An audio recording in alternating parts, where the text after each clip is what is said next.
بسم اللہ الرحمن الرحیم۔ السلام علیکم ورحمۃ اللہ وبرکاتہ۔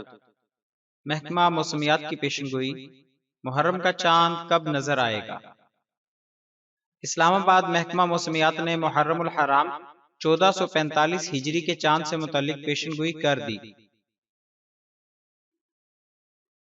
محکمہ موسمیات کے کلائمیٹ ڈیٹا پروسیسنگ سینٹر کی پیشن گوئی کے مطابق محرم کا چاند 18 جولائی 29 ذی الحج بروز منگل کو نظر آنے کا امکان ہے، جبکہ یوم عاشور 28 جولائی بروز جمعہ متوقع ہے۔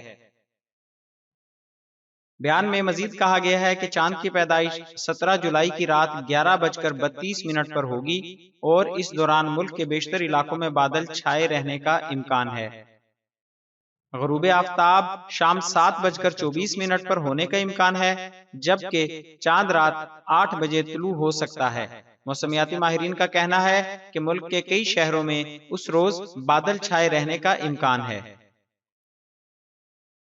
چاند دیکھنے کے لیے مرکزی رؤیت ہلال کمیٹی کا اجلاس چیئرمین مولانا عبدالخبیر آزاد کی زیر صدارت کوئٹہ میں ہوگا۔